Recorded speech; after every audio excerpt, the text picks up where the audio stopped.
I'm about to lose my brain stuck inside this ghetto rapture. I got a lot of smoke. If you want it, you can have it. They want a hat trick, but this is black girl magic. Ain't talking about the kind that'll make you disappear, but I'm talking about the power of the melanin within. Ain't looking for trouble, but I'ma say this one time. I put 2 dukes up if you try to touch mine. We still want justice for Samir and Trayvon. You say you don't see color, but racism ain't blind. They targeting little kids whose skin look just like mine. So I'm paranoid, it's a war zone outside. And I'm a black queen, so if you ask me to step out of my car, you gon' have to snatch me. Cause I ain't going no damn well. Had to spend my whole life living unfair. Ancestors got my back and they right here. You can never understand, it's a nightmare. Living in my black shoes by the black rules. You can keep your handshake, I don't dap coons. The white man to go nuts if he can't shoot. But you all on his side like a damn fool. Make it make sense. We are oppressed. Queen. We are exploited. We are downtrodden. Make it make sense. We are denied not only civil rights, but even human rights. Ahmadiyyah. So the only way we're going to get some of this Ahmadiyyah. oppression and exploitation Queen. away from us or aside from us is come together Queen. against the common enemy. Who taught you to hate the texture of your Ahmadiyyah. hair? Who taught you to hate the color of your skin? Ahmadiyyah. Parents, pay attention to the books, the school system, even to your little children. Lies mixed with wisdom. His skin too bright, so he was blind to the prison. My skin just right, so I collide with division. You trying to pray to God, but we tired of religion. No savior saving, we got to save our savings. We used to pay miss, how we gon' make the slave rich? But who's to blame, and tell me why you complaining? We need a team effort just to rule the nation. Like a bad relationship, missing communication. We missing moderation. They're trying to get a poison to my population. No reparations. I'm getting tired of Satan. We are oppressed. Queen. I'm getting tired of waiting. We are downtrodden. Queen. We are denied not only civil rights, but even human rights. Ahmadiyyah. So the only way we're going to get some of this Ahmadiyyah. oppression and exploitation. Queen.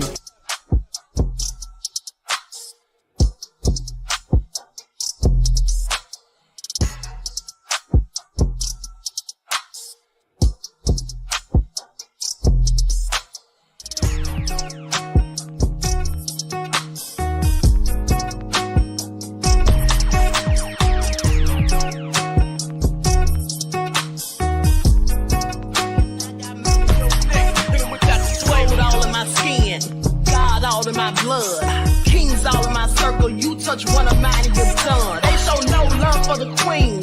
Why you hating on me? Is it cause I'm free and I got Malcolm X in my jeans? I got dreams like King Luther, shed blood like Kunsa. You ain't here for my people, I ain't got nothing to say to ya. I want all the smoke like hookah. Talking reparations. America won't be great until they give us compensation. I'm like, I'm the hottest right now. That's See right. A bunch of lames out here trying to jock on my style. They be doing too much. I'm the queen, it's too easy. It's like they all at Popeyes, how they be talking so greasy. I just sit back and laugh while these haters get madder. So nefarious how they don't want my pockets with cheddar. I tell them they can do better. These snakes in the grass can leave a bite on your ass, cause y'all be trusting too fast. I got my foot on the gas, other one on they necks. Dropping receipts on haters, you better better show some respect. I'm never facing regrets. We only facing the threat. This is the sound of misconduct. It's a cut on the gas, other one on they necks. Dropping receipts on haters, you better show some respect. I'm never facing regrets. We only facing the threat. Running through every challenge like a relay, break no sweat. It's a cold game, so I got that blanket with me. Now that my people awaken, ain't no going to sleep. I do not play by my piece. This time I'm playing for keeps. You talking slick, but when I see you like them ends, we gon' meet. And I got gold all in my skin, God all in my blood, kings all in my circle. You touch one of mine, you done. They show no love for the queen. Why they hating on me? Is it cause I'm free and I got Malcolm X in my jeans and I got gold all in my skin, God all in my blood, kings all in my circle. You touch one of mine, you done. They show no love for the queen. Why they hating on me? Is it cause I'm free and I got Malcolm X in my jeans and I got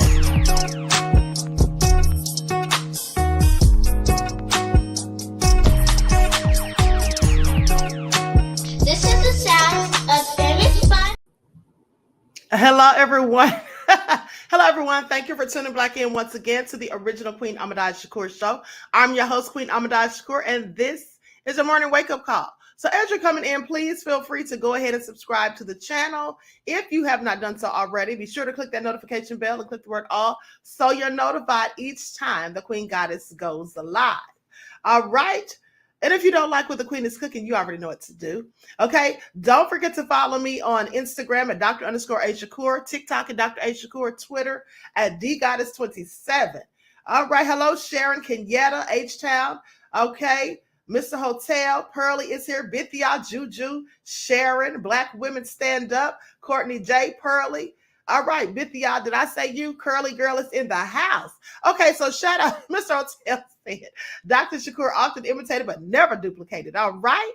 Hello, Janelle and Claudette, Renz, Gigi from the land, Mr. Elevation. All right, shout out to everyone in the chat and everyone tuned into the Queen. Let's get ready to get black into it. Let's get into it. So first things first. First things first, you all need to hear this. Now, I'm sure most of us already knew that they listen to us on our phones, that they spy on us through our smart TVs and devices and all of that. But I think you'll find this interesting. Please pay attention.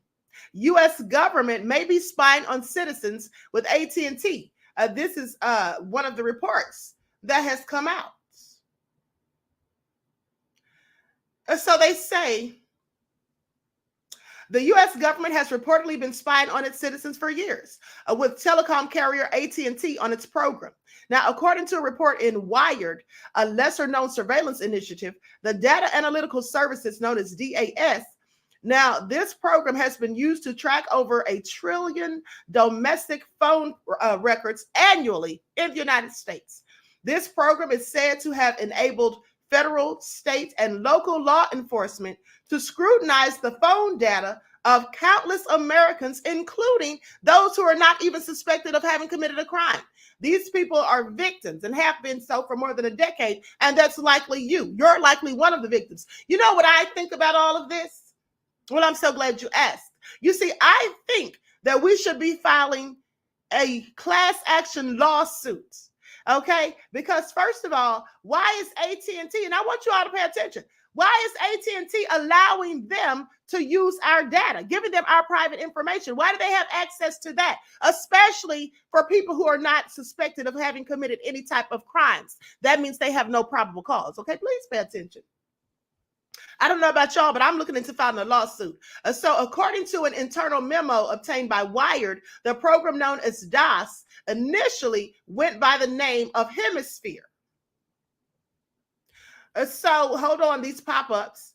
Now they say it partners with AT&T and uses its infrastructure to collect and analyze call records for various law enforcement agencies across the United States.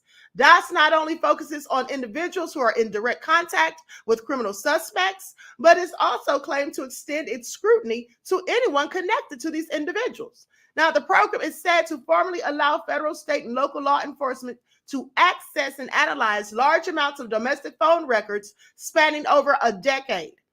now including those of non-suspects and even victims. Through chain analysis, the program scrutinizes individuals connected to suspected criminals without direct suspicion of wrongdoing. Now, here's the problem with that. What if you're conversing with suspected criminals unbeknownst to you? We don't know what everyone does in their private lives. Some people are criminals and we don't even have a clue about it. Okay? Please pay attention. So this is absolutely problematic as far as I'm concerned. Now, according to the report, Senator Ron Wyden has expressed serious concerns regarding the legality. Okay, pay attention. This might be illegal, and it is, as far as I'm concerned. Now, this sounds illegal because here's the thing. They're supposed to have a warrant to access your personal and private data from your devices, such as your computers and phones and all of that. Okay, so make this all make sense. Now, he has serious concerns regarding the legality of the data analytical services, this program, and has addressed these concerns in a letter to the U.S. Attorney General Merrick Garland.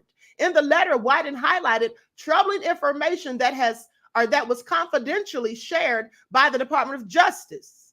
Now, the information is classified as sensitive but unclassified, and is forbidden from public dissemination, but could still potentially outrage the public if disclosed. Well, I just want y'all to pay attention. Leaked documents are said to have revealed the extensive use of DAS data by law enforcement agencies for various purposes. This report claims,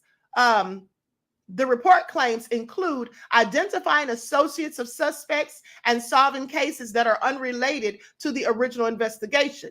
Despite initial suspension and changing funding under different governments, the White House is said to have allocated $6.1 million since the year of 2013. That's an entire decade. So what do you all have to say about that? Because I find it all very interesting and clearly nefarious. I find it all very interesting. So they're taking personal data and letting law enforcement have this information. Yeah, that's a violation of privacy. But let me continue. Now, in other news, listen to this. So there's an update that likely has been added to your phone. And so the police are saying that you should check your child's iPhone for this feature because they're giving a warning to parents. They say that law enforcement nationwide, or the agencies nationwide, are warning people, specifically parents and guardians, about a privacy update on the iPhone that can allow users to share personal information. So according to agencies in multiple states, the new iOS 17 update includes a feature that allows users to share contact information and photos by holding two iPhones together. So I want you to think about that. By holding two iPhones together, what if your child is somewhere with their phone and then some pervert is, just asking, well, can I use your phone? Or is somewhere close to them, in close proximity to them, and puts their phone close enough to your child's phone. Now they can get this child's personal information, where they live, all sorts of things. Now, according to agencies in multiple states, this includes these features that allow people to put their phones together to share information. The feature is called Name Drop. Okay, it's activated by users who have installed the recent software update, iOS 17. To note, according to an Apple fact sheet, Name Drop only works for sending new contact information, not updating an existing contact. When users install the iOS 17 update, Name Drop defaults to on. So it's automatically turned on in your phone, okay, unless you turn it off. Now, as a safety precaution, police are warning parents whose children have iPhones that have the iOS 17 update to be sure to change the setting. You all can thank me later. Now, to shut the feature off, you have to go to settings and then to general and then to AirDrop and then go to bringing devices together and then select off. Okay, very important that you do this, especially with all the trafficking going on. People's children coming up missing due to this, even male children as well. They're also being trafficked. We don't talk about that as much, but it's absolutely a fact that some males are also trafficked. Now, they say this is intended for the public to be aware of, as this is something that can easily be mistaken or looked past by elderly people, children, or other vulnerable individuals. All right, so the intentions of the information provided is to inform the public of this feature and adjust their settings as needed to keep their own children or loved ones safe. Okay, so y'all need to pay attention. That's your lifeline for today. All right, that is your lifeline. Now, y'all hear that? See, I don't like these updates. I don't like these updates. You can't force the data transfer, says Wavy though. Well, you don't have to force it because, like I said, they're saying you can simply put the phones together. You can put your phone next to someone else's phone. They literally showed how to do it. They had a demonstration, okay? So you can just put your phone next to someone's and do this, beloved. All right, this is all so crazy. This is all so crazy. Najah Israel said, thank you for the lifeline. You're absolutely welcome, beloved. This is all nefarious. But anyway, let's continue. So I want you all to listen to what China is doing. Well, we got people over here letting their kids listen to Pound Town by Sexy Red and all that. Okay, out here holding up guns and videos and acting like whole little old thugs and all that stuff. China's athletes as young as 7 in the military are being trained to create an iron army. Y'all ain't ready for this. Hundreds of athletes as young as 7 years old are undergoing military training in Shanghai, designed to instill discipline and good fighting ability. Now, the athletes will deeply study the Chinese military sense of standards and combat spirit. Chinese football teams have previously undergone similar training, which is largely performative and part of a wider campaign to promote Communist Party values. Now, President Xi Jinping said this year that China must enhance its readiness for actual combat. Okay, they say the head coach of the men's gymnastics team is participating in the training this week and said that the age range of his athletes span from ages 7 to 25. Saying that no matter how old or young, everybody deeply cherishes this opportunity. He said, according to the news, this is what he said according to the news. Now, they say the training started on Monday and is scheduled to last until next Tuesday. It involves 932 athletes from 11 sports centers across the country. It is intended to strengthen the sports team's organizational discipline and teamwork, helping Shanghai sports create an iron army, they say. They say from dawn until daylight, the athletes move neatly and in unison, their youth military uniforms showing off a young and elegant manner. China last month adopted a new education law seeking to import a patriotic spirit in China's youth. Now, I don't know what y'all think about that, but like I said, we have kids over here just all caught up in video games. That's all they know. They're not doing well in school. They're out here holding up guns and videos, singing Pound Town and all these other nefarious things. Okay, the parents are just letting them do too much. Out here carjacking people at the age of 13, doing all sorts of foolishness, getting into fights with grown people in McDonald's, you name it. This is what some of the youth here are doing. What they aren't doing is learning to be disciplined. Okay, as we can see from that fiasco with King Harris going in on his own parents just the other day. But in other news, speaking of that, quite frankly, T.I. came out and gave a statement about it. And he said something along the lines of that, you know, this is his son or whatever, and he's not going to, the family is all that they have, and which is true, which is absolutely true. Hold on. Okay, so here's what it says.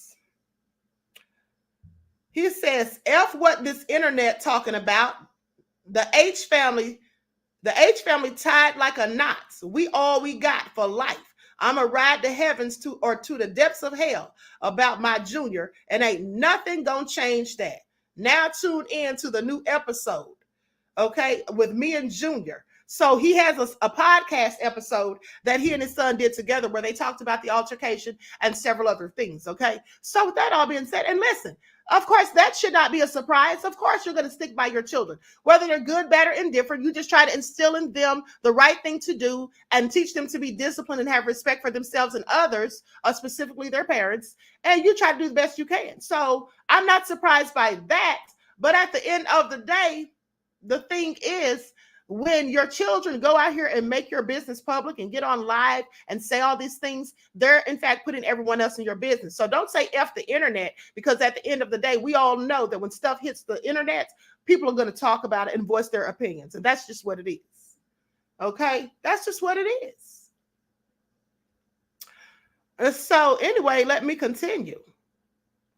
Now let's talk about, let me see where I want to start. Let's talk about this stupid little thug who shot up 3 people. 18 years old, charged with capital murder for 3 people killed outside of a Mississippi casino. Yeah, 18 years old. An 18-year-old is in custody as of Wednesday night in connection to a shooting earlier this month that killed 3 people in a car near a Mississippi casino. And this is according to the Tunica County Sheriff's Office.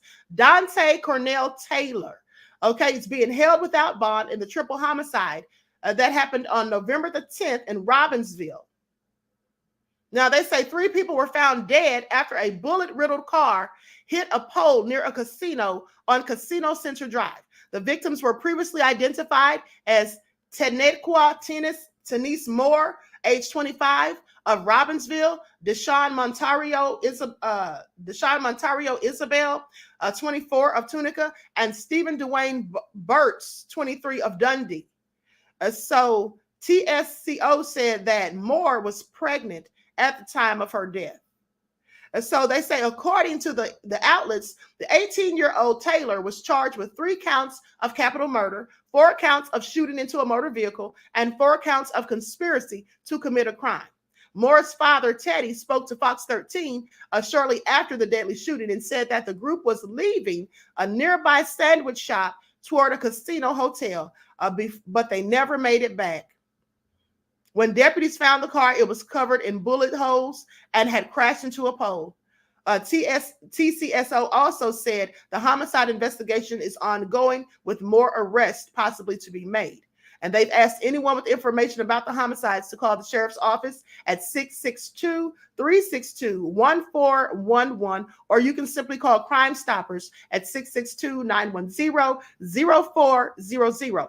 Now I'm going to show you a TikTok video that someone did about it so you can see who the victims are.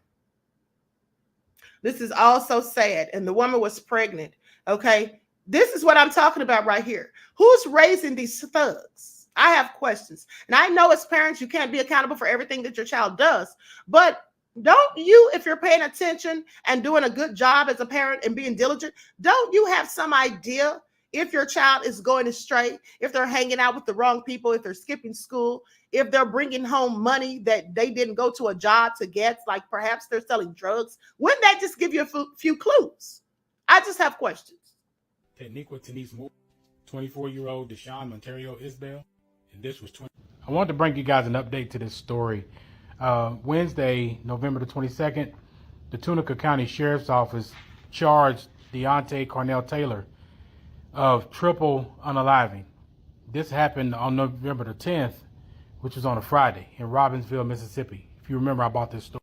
This is when Stephen Burtz, Deshaun Isbell, and the young lady, her name is Tenequa Moore, and she also had an unborn child. They were all unalived when they were headed to a casino. But this is the guy that did the shooting, and it's really sad, but due to the severity of what he did, he's been charged with 3 counts of capital unaliving, 4 counts of releasing into a motor vehicle, and 4 counts of conspiracy to commit a crime. So they're going to get justice. Again, you guys watch yourselves. I'm glad justice is going to be served for these families. Keep lifting them up.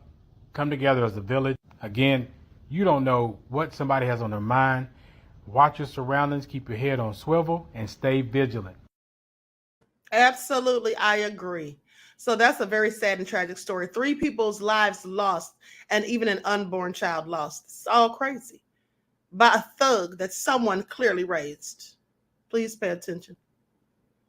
Now, with that all being said, let's talk about Josh Giddey. See, I have a feeling that they think they're going to sweep this whole thing with Josh Giddey under the rug. They're already now trying to say, oh, he didn't know how old she was.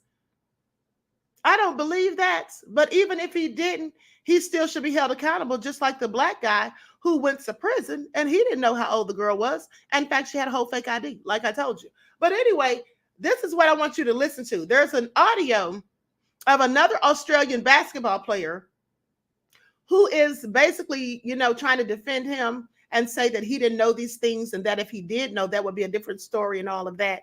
Please pay attention. And then I'm going to show you proof that I think he absolutely did know how old this girl was. Okay, so let's get into it. From what I understand is the girl in question has lied about her age and said that she was of age at the time.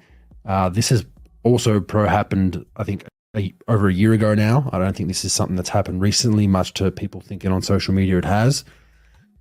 And it's just hard to give proper comment on this until this plays out. Now, OKC have been aware of this from what I'm told for the last year. They've known about it.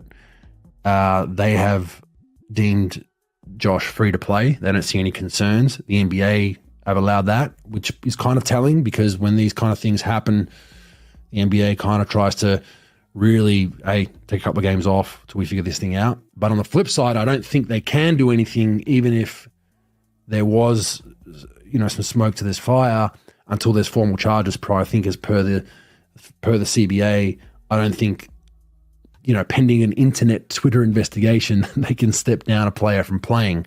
He'd have to agree to it. So they can't just say you step down. So he has not been formally charged. I don't believe he's even been interviewed by police to this point. I think it occurred in California where the age of consent is 18, which does throw a spanner in the works as to, did Josh know she was overage? I'm told that's what he was told. Did he know she was underage? Sorry, but I was told he was thinking that she was overage.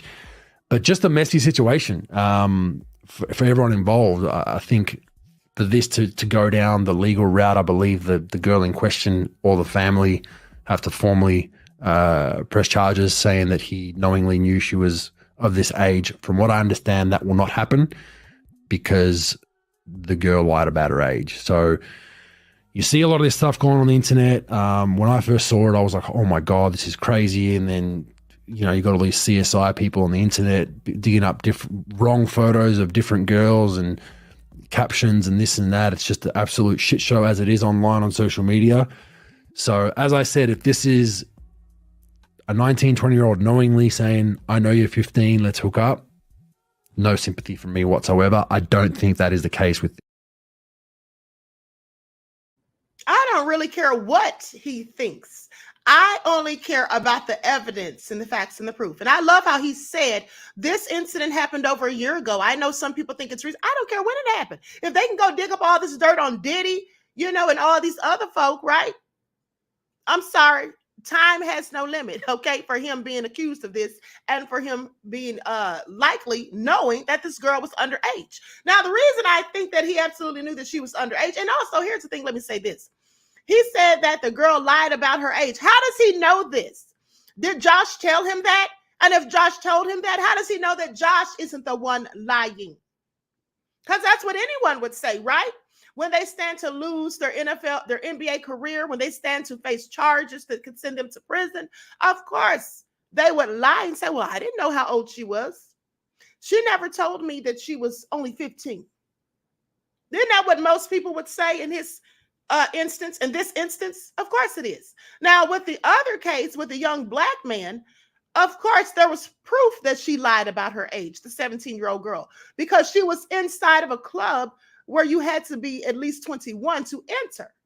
And she also showed a fake ID to get in there. So there's proof that he was lied to, but they sent him to prison. So miss me with it, talking about what he didn't know and that she lied and all of that. The same rules need apply. But see, that's how it is. It's a double standard when it comes to them because they don't want anybody pointing the finger of blame and shame on their people. Let's not forget how Brock, what's that guy's name? You all know the guy I'm talking about. The guy who raped the woman, the 20-year-old woman behind Brock Turner, that's his name. You all remember how he assaulted that woman behind the dumpster when she was passed out unconscious? They didn't even send him to prison. Okay. They didn't want to ruin his career. What about her life being traumatized and ruined? They didn't care about that. Even his own father said in court, well, he shouldn't be punished for just 20 minutes of fun, 20 minutes of pleasure. What? Pleasure for who? This is also nefarious, but hold on. Because I want you all to see this. I'm going to share my screen. Likes up. Everyone, please get the likes up.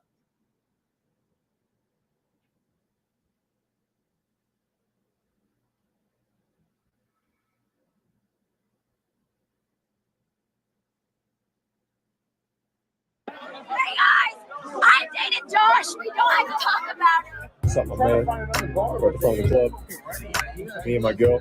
Gotta head back to mine. Man, we got some news about Josh Giddey today, guys. OKC Thunder star Josh Giddey is currently being investigated by the NBA, as you can see right here in this article.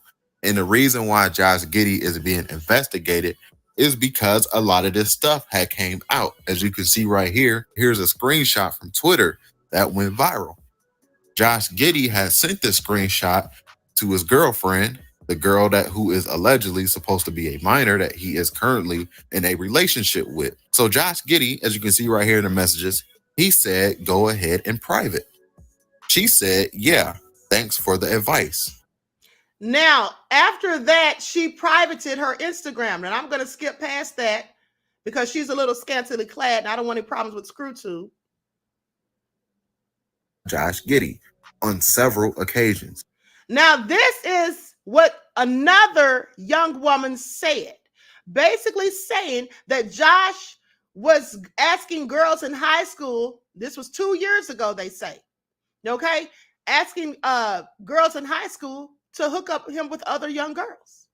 There was a group chat called Giddy's Kitties, where he basically paid us to recruit other good-looking teenage girls for him to prey on. We all thought it was cool at the time because he was famous and not that much older than us, but looking back, it was so up. I don't know what he did with some of the girls we recruited, but I know he hung out intimately with everyone. Okay, so here's another screenshot on Josh Giddey, man. Let's get right into it. It says, everything is great from my phone because I was terrified of getting in trouble or getting him in trouble, but I can ask around to see if there's anything.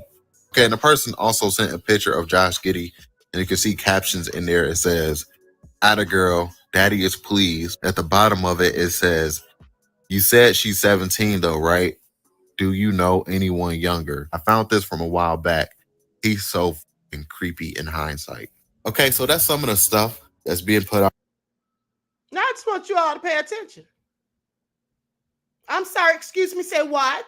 He didn't know. Yeah, he knew. Miss me with it, okay? They're going to sit up here and try to cape for him. Yeah, Mr. Elevation said, can you say predator? Absolutely, okay? Absolutely. So they're going to sit up here and try to act like he didn't know. Oh, yeah, he knew. He said, you said she's 17, though. Can you find someone younger? The guy on the video that was caping for him, I forget his name, said that there was false pictures being spread all over the internet. False pictures. The girl that was in that video at the beginning said that she was dating him and all that and said that she effed him and all that is in pictures with him. So where's the wrong person? Also, I saw some video footage myself that I couldn't even show you because people didn't have on clothing and they were engaged in sexual acts. Okay, this was a text that was supposedly leaked. I just want you all to pay attention so they can sit down somewhere trying to paint this narrative that he was lied to, that he's so innocent, he didn't know it. They said there was a whole group chat where he was recruiting. How come that's not in the mainstream media? I have several questions. All right? I have several questions. At the end of the day, if this were a black man, they would have this everywhere. They would leave no stone unturned. All right, to expose him. And another thing is, they wouldn't still be letting him play in games. I love how the guy said, you have all these CSI people on the internet, they can't just, do something to him based off of a tweet, based off of what people are saying on Twitter. This isn't about Twitter. This is about the girl saying that she scraped everything from her phone. Okay, so she knew that this was trouble. which lets me know. And Josh, that is, told her to private her Instagram. So yes, he knew they could sit down somewhere with the BS. That's what they can do. Okay, that crazy bitch Eric said, Queen ain't never lied, child. Thank you, beloved. Okay, this is all a hot mess. Now, he needs to be prosecuted. What are the police waiting on? If he were black, he'd already have been arrested by now. He would not be on the team. And here's the thing. The Thunder, the team that he plays for, they said this is a league problem, not a team problem. I'm sorry, excuse me, what? It's a league problem, not a team problem. That doesn't even make sense. That doesn't even make sense, okay? But this is how they do. You all know how it goes down. They don't want to call out their little perverts, but they don't mind calling out black folk. Please pay attention. They don't mind doing that. But anyway, I digress. Now, in other news, there was a hate crime committed against a black girl at school. Okay, Shawnee, Michigan East High School. And a white teenager, male, beat her so bad that her nose is broken. And she was hospitalized. But some way, somehow, she's the one who got suspended. Please pay attention. Hello, everyone. I'm Dr. Ahmadiyyah Shakur. A hate crime supposedly occurred at Shawnee Mission East High School last week. Let's get into it. The incident unfolded last week when the victim, identified only as Bree, was having a conversation with another female student about calling people racial slurs and calling them slaves. The two had the conversation and parted ways peacefully. That's when a male student started yelling and telling Bree to shut the F up. Other students watched in shock because they didn't know why he was getting involved. He previously had nothing to do with it at all. And so Bree turned around and asked what he had said. He then proceeded to charge towards her, and then that's when the fight ensued. The fight left Bree with a broken and bloody nose, and she was taken to the hospital. Students and other people in the community are very upset and outraged because Bree was suspended. Now, she didn't start the fight, but she was defending herself. And so people are upset because they feel like she shouldn't have had the same consequences as her attacker. Please pay attention. A student who identified himself as Jackson said that he's concerned for safety and that it should never have gotten to this point. That also the administrators are trying to keep it quiet. They're not saying anything. They're not coming out and saying that this is wrong. And that oftentimes, he says, racist students do these things and they have no consequences. He says that they're tired of confiding in people who won't do anything and refuse to help them. Another student by the name of Charlize echoed the same sentiments as Jackson. And she also said this is a textbook hate crime. She went on to say that there were so many warning signs. It's been going on for so long. Most of the people involved are seniors or upperclassmen. It's been going on for a while now. We've reported it and talked about it, but nothing has happened. Please pay attention. She also mentioned following the hate crime, she's fearful while walking in hallways. She says, I don't feel safe going to school anymore. I don't wear my headphones in the hallways anymore.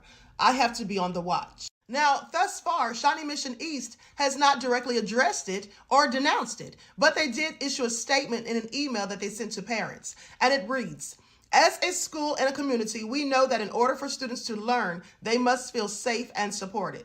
Shawnee Mission East teachers, administrators, and staff will continue to do our absolute best to help every student who enters our school feel safe and supported so they can be at their very best.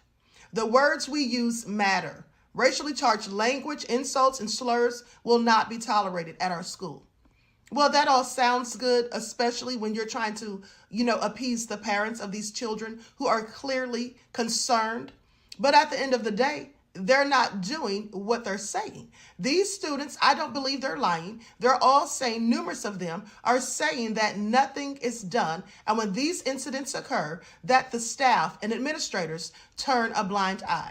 The response from administrators was met with widespread criticism from students. They say that the officials have failed to address the systemic racism within the halls, nor have they specifically addressed this recent hate crime. Students say this is not an isolated incident. This is just one of many because the school has a history of racism. They say these things are often overlooked, swept under the rug, and downplayed by the officials. They also said that they recount experiences of being racially profiled and dismissed by school officials, with one student recalling how Principal Perez had racist remarks about students of my skin tone appearing intimidating or looking like you're going to jump somebody when they're in groups. This is what the principal said. So if he sees a group of kids of my skin tone, he says they look like they're about to jump somebody.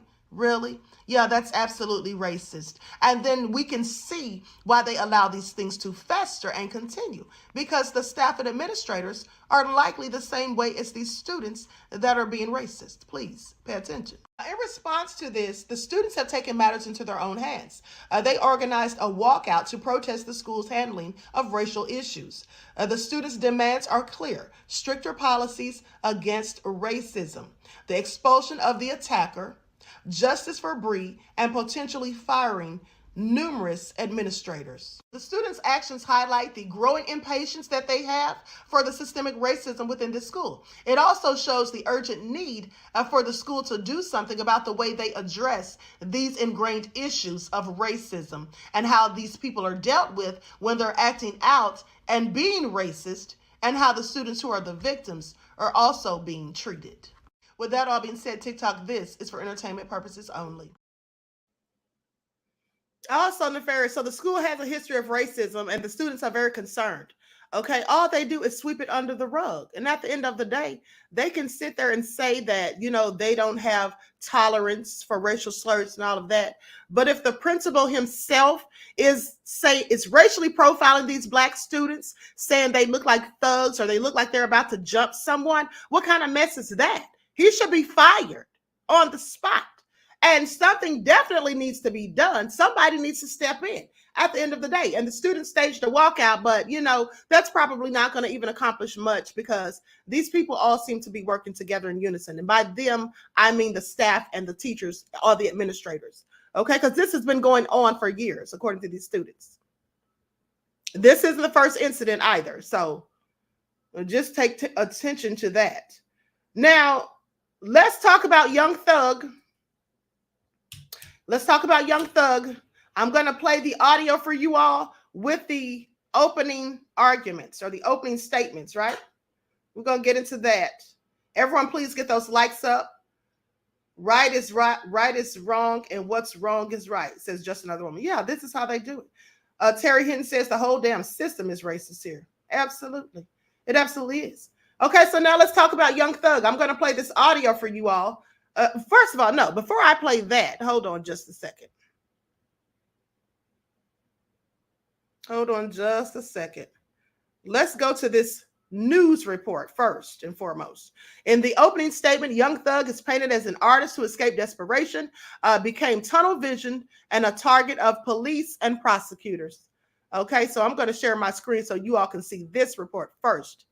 And then I'll play the rest of the audio of what was said during the opening statements. Likes up, everyone. Please get those likes up. Thank you in advance.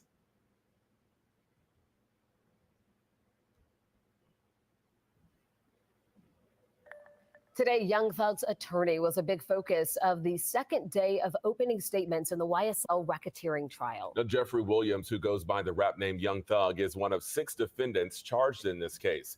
11 Alive's Bobeth Yates was back in court today and joins us live with what happened. Bobeth.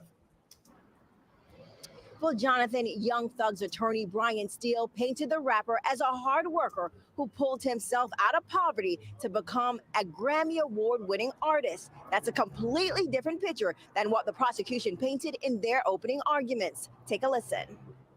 The prosecutors, the police, are misrepresenting the evidence. Young Thug's attorney Brian Steele spent more than 2.5 hours refuting the claims made by prosecutors in their opening statements. Steele broke down each of the charges against Young Thug one by one and attempted to poke holes into the case, starting with the RICO charge and allegations that Young Thug is a gang leader who committed crimes for financial gain.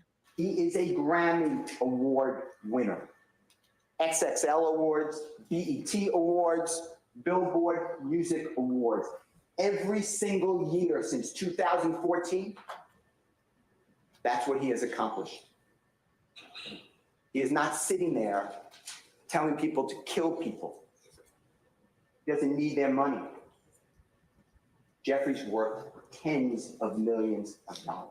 Steele even went into details about one of the murders at the center of the case, pointing out that Williams was not charged with the crime and refuted the prosecution's claims that he is the leader of the gang and ordered the murder. In one instance, Steele used the same music video lyrics highlighted by the prosecutors to provide an alternative explanation. When was the video made by Jeffrey? Was it made, as the state told you, 16 days after Donovan Thomas's killing, and therefore somehow it's relevant to this murder? You will learn that that video was in existence before Donovan Thomas was ever killed. That is a repost. And Steele, who was the second defense attorney to address the jury, wrapped up his statements with a call to action. Jeffrey has been targeted. Jeffrey does not trust the criminal justice system. He spent 10 months to choose you to decide his fate. Jeffrey trusts you. Now, attorneys for two other defense wrapped up their opening arguments to the jury. That means there are 3 more left to go before we begin to hear the first witness called. Sending it back to you guys. Yeah, we're just getting. Okay, so at the end of the day, it's a whole lot of shady stuff going on, like I told you all. So let me play this audio, and then we're going to get into why Young Thug was likely targeted. Please pay attention.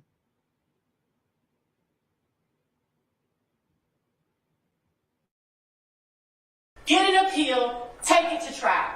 Yeah, you're gonna whack them. Pay for that casket, that's just if we whack them. My young pulling up. Bentleys, Austin Martins, Rares and Teslas strapped with an FN. You're gonna hear a lot about FNs. Watch me whack that. Pop them like assist. Glock with the assist. Incidentally, the gun at the home of Jeffrey Williams on May of 2022 that had been modified with that switch, it was a Glock. He tells you, we committing them crimes. Hop out and shoot. Roll one up for the gang. He's not using gang colloquially. The evidence will show he's telling you. The state has alleged in their overt acts, okay? These are acts that they claim prove that there's some RICO conspiracy afoot. You'll hear that on August 23rd, 2013, Shannon was charged with possession of marijuana with intent to distribute approximately 1 ounce over 10 years ago. And you'll hear that he pled guilty and did his time. You'll hear that in September 25th of 2019, he was arrested and charged with possession of a firearm. And he took responsibility and he did his time. We're not hiding from the fact that Shannon Stillwell has sold drugs. We're not hiding from the fact that he's been found in possession of marijuana. We're not hiding from the fact that he's been found in possession of a firearm, which is always synonymous with selling drugs. These are his path, his past, his truth, and they were his decisions. His motivation was to make money for him, to live, to pay rent, to eat. Ladies and gentlemen, we're not hiding from the past, but the evidence will show that Shannon's decisions, starting over 10 years ago, had nothing to do with YSL or any other organization.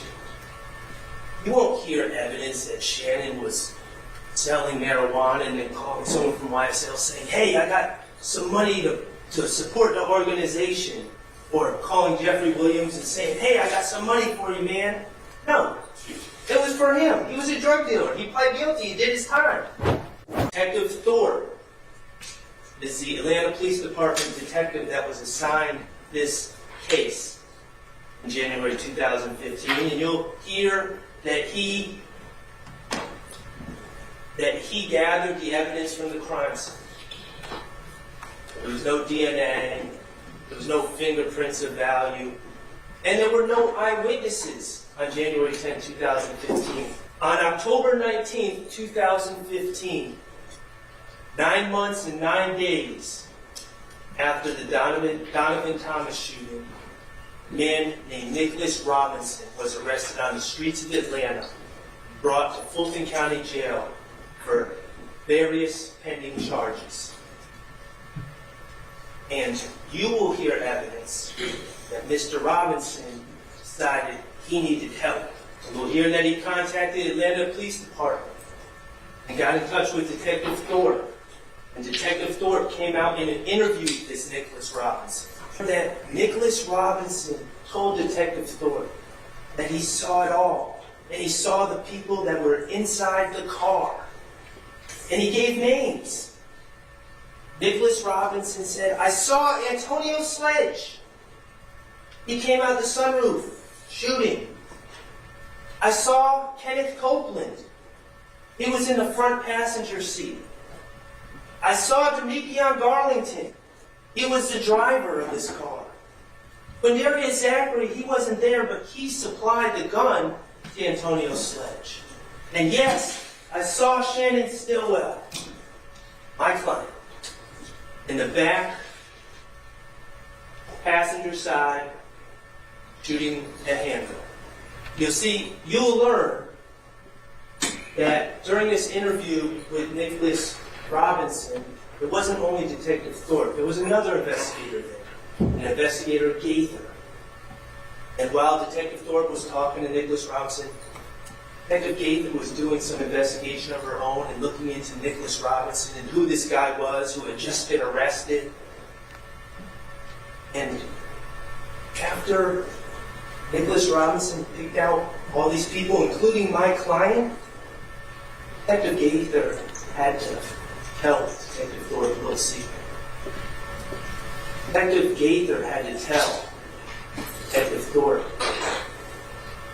that guy in there that just signed those photo lineups, that just solved our case, name isn't really Nicholas Robinson. He lied to us about his name. His name is actually Spencer Wright. So, case was solved by someone who lied about their name. So, what was Detective Thorpe's solution? Well, this is what the evidence will show. Detective Thorpe completely overlooked the lie about the name. And he said to Nicholas Robinson, or he said to Spencer Wright, yeah, I've come to learn that your name is not actually Nicholas Robinson, it's Spencer Wright. Could you look at these photo lineups again, and instead of writing a fake name Nicholas Robinson, could you actually sign it your real name Spencer Wright? And Spencer Wright did. The surveillance video that you will see, it's interesting. And know who's in the barber shop, know who's in the park bench, the bus, MARTA bench, across from the barber shop? No one. It was all fabricated. It was all made up. It was all a lie. So sitting there just telling lies, and didn't I tell you all that yesterday, how you cannot trust these informants? You know, some of these people that are inmates and all of that are arrested for things and whatnot, they will lie and they will say whatever they need to say to try to lessen their own culpability and whatever they've done. And in many cases, they just make up stuff. Now, this person who said their name was Nicholas Robinson and gave all this information about who was the shooter, who supplied the guns, who was in the passenger seat, who was in the back seat, and all of this, didn't even give them the right name. His name is Spencer Wright. I'm sorry. So he lied about his whole name. At the end of the day, it looks like they have nothing as far as I'm concerned. You know, them trying to break down his lyrics and make it all make sense, well, I think they're falling short. And for one, the defense is saying that this video and these lyrics of which they're talking about were written prior to this incident, not 16 days later. That was a repost. So the prosecution's looking real stupid right now. But hold on, because this may be the reason that Young Thug is being targeted. Please pay attention. I'm going to share my screen. Everyone, please get those likes up. Please like and share. Thank you in advance.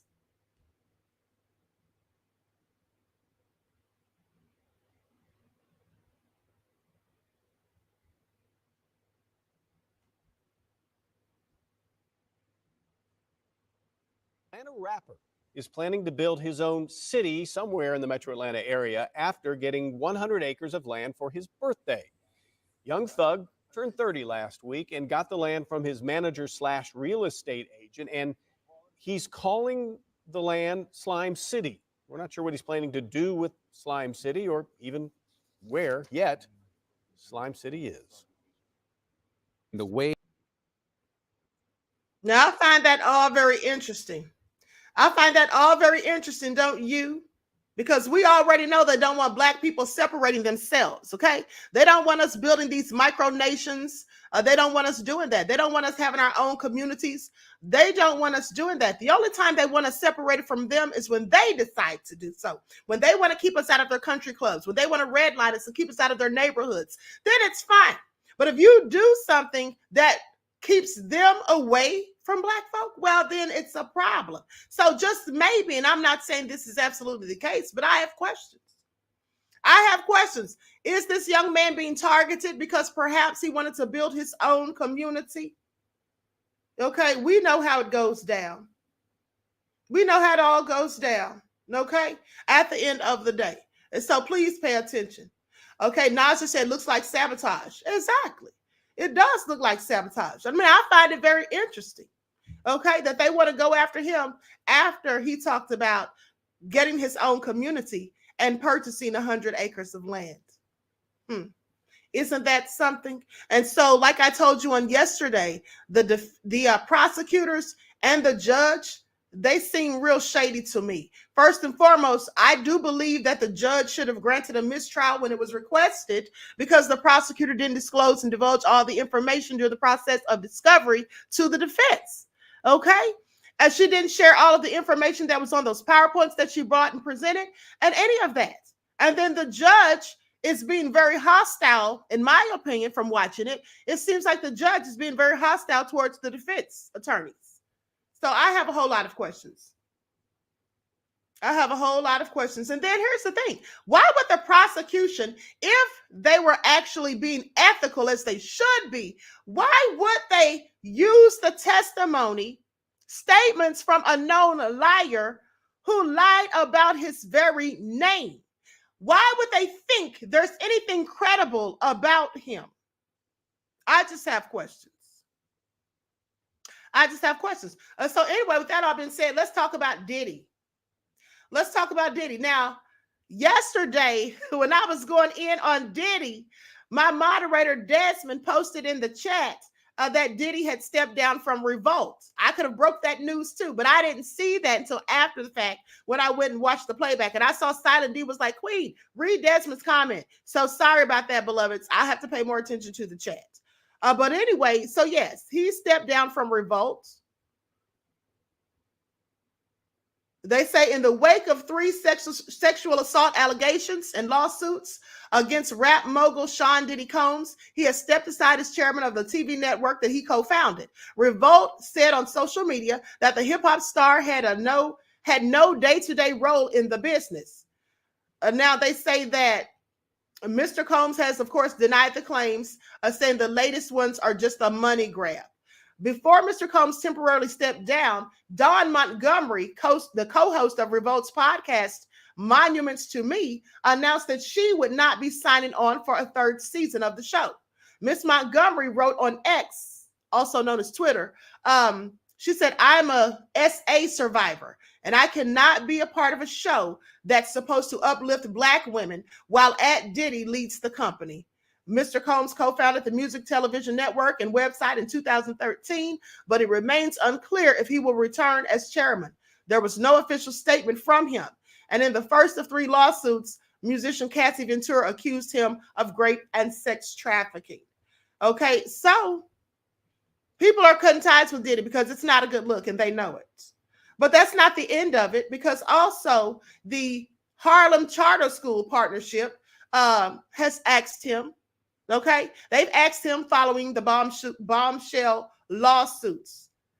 So let's talk about it. Likes up, everyone, please like and share. Diddy is continuing to feel the repercussions from Cassie Ventura's bombshell lawsuit, which is causing a ripple effect in the bad boy mogul's life. Now, on Tuesday, November the 28th, the Capital Preparatory Harlem Charter School in New York City announced that it too has ended its partnership with Diddy. And rightfully so, as far as I'm concerned.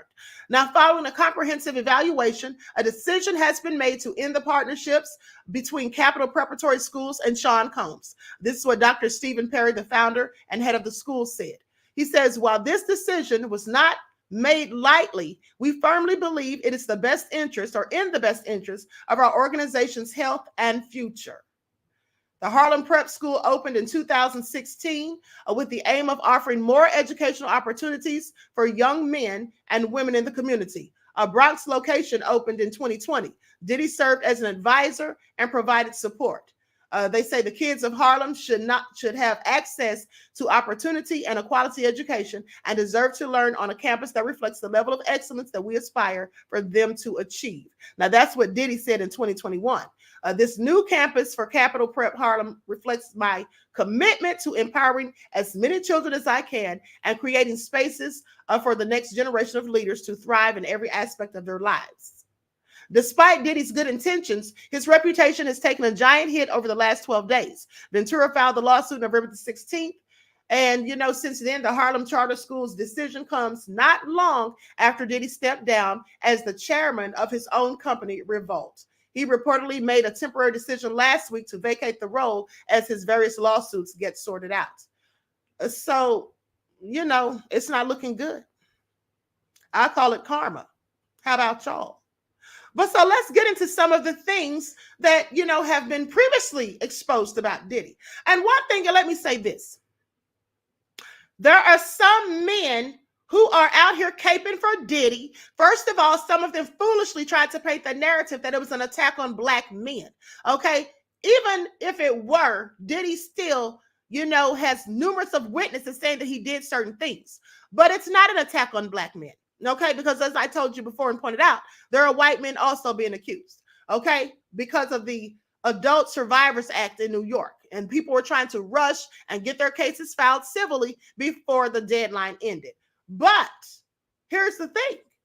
One of the people that has been going so hard for Diddy is Bussy Reek, aka Tariq Nasheed. Now, at the end of the day, well, the reason that he would likely be doing so is because he's been on the Revolt Summit. Okay. And not only that, there's this. There you have it. Bussy Reek is in P. Diddy and Faith Evans's video all night long. So, of course, he's going to defend him. Why wouldn't he? Why wouldn't he? Okay. Now, he could have been like the young woman, Ms. Montgomery, and said that he doesn't want to be affiliated with people who do such things. But no, he chooses to victim blame and try to say that people are wanting money bags. Well, of course they want money bags, like I told you all. When you file a civil suit, it's absolutely to get money, to get compensation for your damages, your trauma, and punitive damages and all of that. That's the same thing that we do when a black person is killed by the police unjustly. Okay, the families of the victim try to get civil suits filed so they can get compensation. There's nothing wrong with wanting compensation when you're hurt and damaged. If you're at a job and you fall and break a leg, or you're in an unsafe environment and you get injured on the job, aren't you going to try to get compensation? So please make that make sense. When people are trying to say that it's just about a money grab, that is nothing but them gaslighting and deflecting. And as far as I'm concerned, any black man who's trying to defend Diddy, well, they just may be that type of person themselves, or they simply don't care about black women. Okay? Let's talk about it. And if they want to say Cassie isn't black, well, at the end of the day, Kim Porter is. Kim Porter was black. Okay. Misha Hilton is black. Didn't she have some things to say about Diddy as well, his baby's mother? Okay. So I just have questions. And also Capricorn Clark is black. Didn't they say that Diddy beat the crap out of her? Okay. For not letting him know about what Cassie was up to? There's numerous of allegations against him. So with that all being said, you just make yourself look, like a whole predator yourself, trying to defend a whole predator. That's all I'm saying. But I digress. Now let me show some of this footage, these footages or what have you. So where shall I start? Okay, let's start with Kanye West, because I want you all to pay attention. When Kanye West was talking that time and said that he ain't killed nobody, and then he went to naming Meek Mill and Diddy, why would he name Diddy? Did Diddy kill somebody? I now have questions. Well, I already had questions because we already knew that they have been saying for decades what he had to do with Tupac, but now Dwayne Keefe Davis has come out and said that Diddy gave someone $1 million. Okay? You're out in Hollywood, a lot of people come up missing. Feels like it might be a lot of that in order to control, traumatize. They want to monetize and traumatize. You know what I'm saying? And this truth is going to be heard. Y'all can't send none of y'all Meek Mills, y'all Puffies, y'all Lil Boozy, none of these names, none of these people that have to listen to y'all because they have legal. I never killed nobody, right? I'm the pussy that never killed nobody, right? But that means I can say whatever I want and not go to jail. And even if they did figure out a way, I'm still not backing down from what I said. And God loved me. You understand? They hit me. Gap. Okay. I'm sorry. Make it all make sense. But hold on. Here's another one. Like, okay. He put them in the bag. So when I went by there and I looked up there and it said butt plugs, Puff and Ja Rule runs out the room. Puff got his towel, Ja grabbing his towel, but they butt the naked. He just looked, Puff looked at Ja. He said, yo, Ja said, you ain't want to go in that room because there's a lot of freaking going on. And while some fans accuse Gene of lying for clout, many others jump to his defense saying that there are simply too many people saying the same thing and everybody can't be telling the same lie. Gosh, if people don't know the rituals and initiations it takes to get into the music industry by now, you might want to do your research, one fan said. Don't just be saying this guy's lying. It's a sick world out there and nothing is as it seems. Now, when it comes to YK Osiris, who by the way is 29 years younger than Diddy, rumors about him being Diddy's secret boy toy have been swirling around for a couple of years now. When YK appeared on The Breakfast Club in August 2022, he was asked about the craziest rumors he'd heard about himself, and he couldn't keep a smile off his face while Charlamagne was reading gossip about his secret trip to Jamaica with Diddy.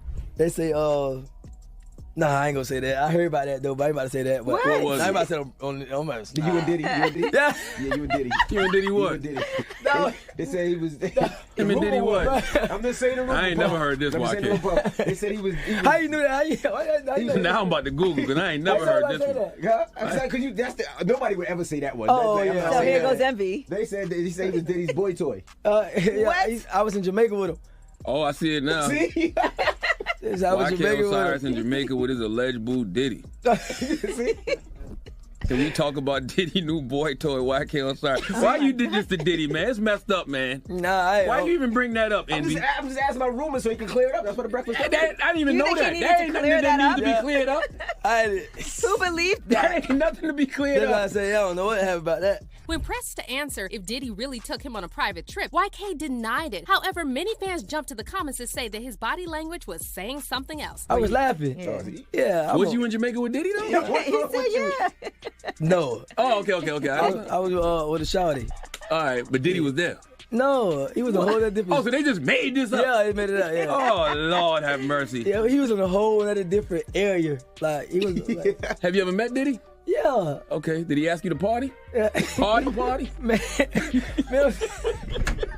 Don't maybe put his fantasies on you. His facial reaction and body language confirming it, one fan said. It is so true that he's literally feeling it under his skin and it's uneasy. Feeling like being cornered, he almost walked out jumpy guilty. He can't even look them in the eye and his hands are all over, don't know what to do, pretending to be busy like it has nothing to do with the conversation and don't want to be a part of it. And another person added, he looks like Diddy's type too. He needs media training so he can learn how to spot a lie. Now as for Jamie Foxx, he talked about Diddy's crazy parties in several interviews, but every time it seems like Jamie was censoring himself and choosing his words very carefully. I'm following Puff, and his parties were like amazing. We were in Philly one day. I fly to Philly, town car, same business, go up, but Puff say this party, Playboy, this party right here, I see $1.5 million. I said, nigga, what? You spent $1.5 million on this party? What's also weird is that Jamie mentioned that Nick Cannon used to sleep in his house when he was 13 years old, and this reminded a lot of fans of the whole Diddy and Usher situation. Watch who benefited from it. Nick Cannon used to sleep on my couch. Get out of 13 years old. He'd be in one part of the house. He'd be like, nigga, go back in there. You can't, the fuck back in there. You can't come in here. And he'd be like this, right? He slept on the couch. Fans are now saying that Jamie probably witnessed and possibly even participated in some wild stuff at Diddy's parties that he can't talk about. And a lot of people are saying it's only a matter of time until someone decides to spill the beans and make a Surviving P. Diddy documentary. One fan commented, "These celebs talking about his parties, but the party's not stopping them from attending. Be real and tell the whole story, Wanda." And another person added, "The fact no one was bothered by him saying a 13-year-old slept on his couch for months bothers me." But what do you make of all this? What do you think is really going on at Diddy's infamous parties? And does Jamie Foxx know more? I find it all so nefarious, but here's another one. Meanwhile, several industry figures have spoken out on these allegations. Among them was Diddy's former bad boy artist, Mace, who seemingly suggested that Dwight is gaslighting the public by claiming it's no one's business what he does in his bedroom. You hear stats saying this, because what people do in their bedroom, that's between them. Not necessarily true. You know, and when it comes down to making money off the story, it matters. When it comes down to who dating you is gonna matter. If you're gonna be in the locker room with them, it matters. Because there's about 30 teams that did not sign Dwight Howard because it matters. So let's dispel that. That's the first thing we gotta dispel. The second thing is that is consensual. It's never consensual if you surprise somebody. Consensual is agreeing beforehand on what's gonna happen. If it's not agreed to beforehand, it's not consensual. Young guys need to know this. Young ladies need to know this. It's not consensual if it's not agreed to beforehand. Now, on top of all this, unconfirmed rumors also popped up online that Dwight belongs to an alleged Hollywood club where high-profile men organize parties with much younger guys. As you probably know, Diddy, Will Smith, and Dwayne Wade have all faced similar allegations, and Jaguar Wright previously claimed that young men have left Will and Jada's house screaming and traumatized. And young men have left their house screaming to get away from them in their mentorship. Meek Mills, Bashir Gray, left that house screaming. All of these motherfuckers doing all of this wild. They ain't doing as much, I guess, now because they're getting older. I guess it just moved over to the Wade house. As for Diddy, Jaguar alleged that with powerful men like Diddy, it's not so much about sexuality and being in the closet as it is about having control over someone. Why would you leave the door unlocked? He said, I'll do whatever the I want to do in my building. And I just don't know. He was like, it's power, see? I can make a man, he said, if I can make a man suck my d, I can make people do anything for money. That's what you said, Puff, about Christopher Williams sucking your for a demo deal, and you cut him a check. To be clear, there's no concrete evidence that this is what Dwight Howard has been doing. However, fans on social media are speculating that all these Hollywood men are connected because these allegations have been following them around for years. Dwight Howard must have went to those Diddy parties, one fan said. And another fan added, in 2023, no reasonable person should be denouncing anyone's sexual identity. But, if true, I have an issue with anyone using their social status or wealth to intimidate others. But how do you feel about Dwight's response to the allegations? And do you think there's a deeper issue here surrounding coercion and control in Hollywood? Comment down below. And also, let's not forget how Diddy caused Lil' Kim to not be able to have an opportunity to do a song with Michael Jackson. I got to see Mike. I met him, but I've never got to see him in person. You know, it's so crazy. Rodney Jerkins, he was working on Michael Jackson's album, and he was like, yo, I was playing Queen Bitch for Michael Jackson. And he was like, man, I love how she raps behind the beat, and it's so sexy. I was like, he said that? What? He was like, yeah. So I'm telling you that to say, we're trying to get you on the album. Stop. I was like, what? I think my leg is still trying to recover because I fell out the seat. And oh my God. Yeah. You didn't get so on let me tell you what happened. Okay. Puffy was my manager at the time. Okay. And when we brought it to Puffy was like, Puffy can be a little bit controlling because I'm like his little sister. So I don't know. I don't know if him and Rodney were going through something at the time, but it just never happened because I was a kid, so I wasn't handling my business. But I remember seeing Rodney and he going, "Yo, what's up? I've been calling and you don't want to be on Michael Jackson's album?" I was like, "What? Are you crazy? Of course I do." But I didn't know what was going on behind the scenes. So that was a missed opportunity, not due to anything I did, but like just, it was out of my control.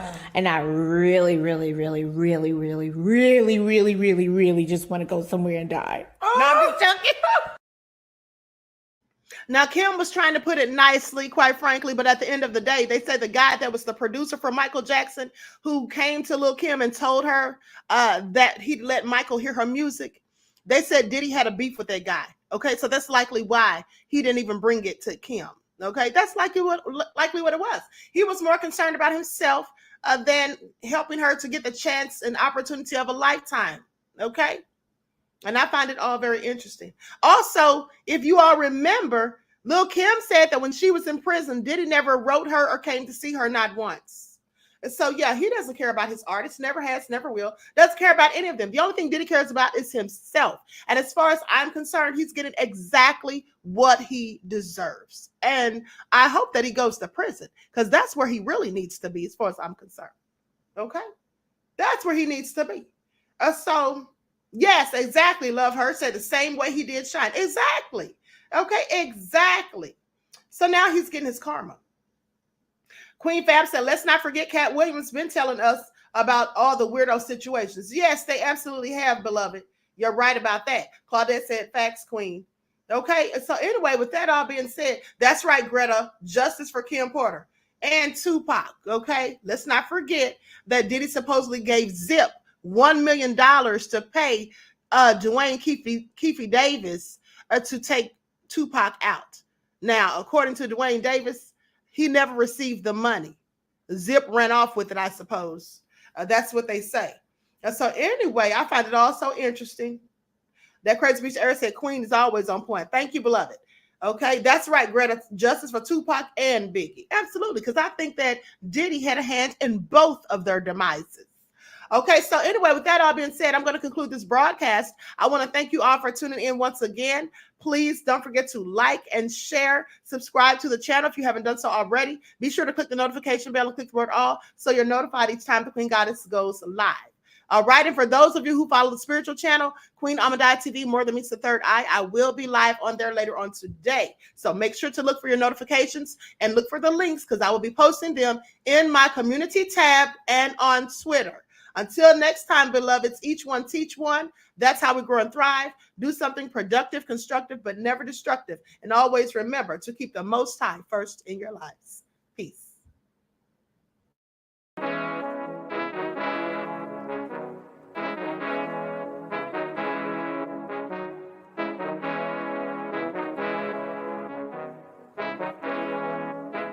yo, Nick, hit him with that flavor. All in my skin. God all in my blood, kings all in my circle. You touch one of mine and you're done. They show no love for the queen. Why you hating on me? Is it cause I'm free and I got Malcolm X in my jeans? I got dreams like King Luther, shed blood like Kunta. You ain't helping my people, I ain't got nothing to say to ya. I want all the smoke like hookah. Talking reparations, America won't be great until they give us compensation. I'm like, I'm the hottest right now. See a bunch of lames out here trying to jock on my style. They be doing too much. I'm the queen, it's too easy. It's like they all at Popeyes, how they be talking so greasy. I just sit back and laugh while these haters get madder. So nefarious how they don't want my pockets with cheddar. I tell them they can do better.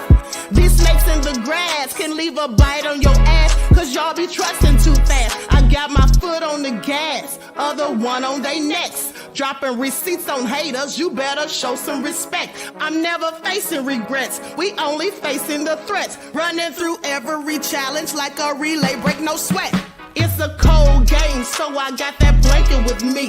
Now that my people awaken, ain't no going to sleep. I do not play by my piece. This time I'm playing for keeps. You talking slick, but when I see you like them ends, we gon' meet. And I got gold all in my skin, God all in my blood, kings all in my circle. You touch one of mine and you done. They show no love for the queen. Why they hating on me? Is it cause I'm free and I got Malcolm X in my jeans and I got gold all in my skin, God all in my blood, kings all in my circle. You touch one of mine and you done. They show no love for the queen. Why they hating on me? Is it cause I'm free and I got Malcolm X in my jeans and I got